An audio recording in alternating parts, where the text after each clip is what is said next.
The Grapes of Wrath, Chapter 3, by John Steibeck.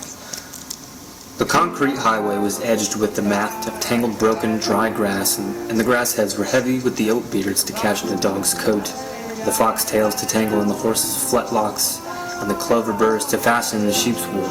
Sleeping life, waiting to be spread and dispersed, every seed armed with appliances of dispersal, twisting darts and parachutes for the wind, little spears and balls for the tiny thorns, and all waiting for animals or for the wind, or for the man's trouser cuff, or for the hem of the woman's skirt, all passive but armed with appliances of activity, still, but each possessed the homage of movement. The sun lay on the grass and warmed it, and in the shade under the grass the insects moved. Ants and the ant lions set traps for them, grasshoppers to jump into the air and flick their yellow wings for a second, sow bugs like little armadillos, plodding restlessly on many tender feet. And over the grass, the roadside, a land turtle crawled, turning aside for nothing, dragging his high domed shell over the grass. His hard legs, yellow-nailed feet threshed slowly through the grass, not really walking, but boosting and dragging his shell along. The barley beads slid off his shell, and the cover burrs fell to him and rolled to the ground. His horny beak was partly open, and his fierce, humorous eyes, under brows like fingernails, stared straight ahead. He came over to the grass, leaving a beaten trail behind him, and the hill, which was the highway embankment, reared up ahead of him. For a moment he stopped, his head held high. He blinked and looked up and down, and at last he started to climb the embankment. Front clawed feet reached forward but did not touch.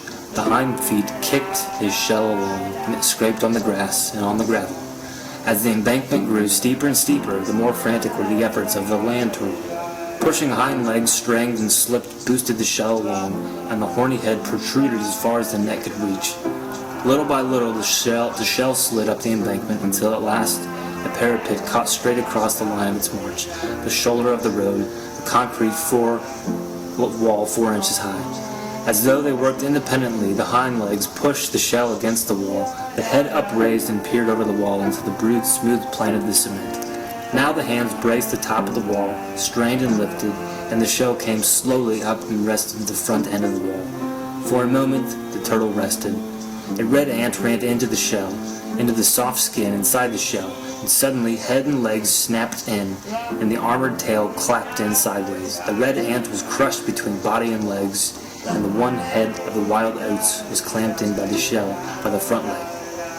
For a moment, the turtle lay still, and then the neck crept out, and the old humorous, frowning eyes looked about, and the legs and the tail came out.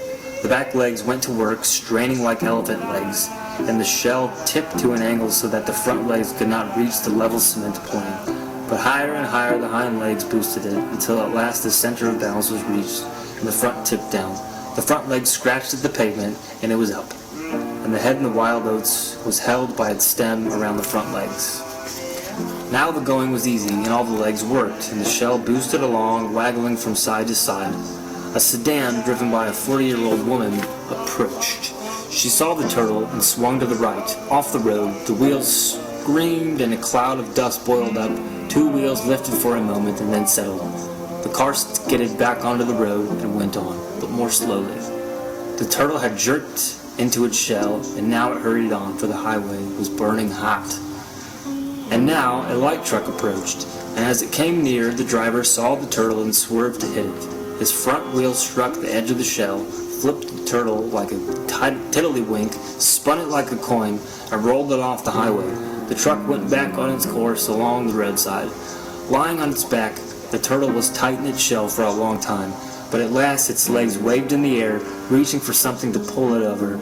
Its front foot caught a piece of quartz, and little by little the shell pulled over and flopped upright.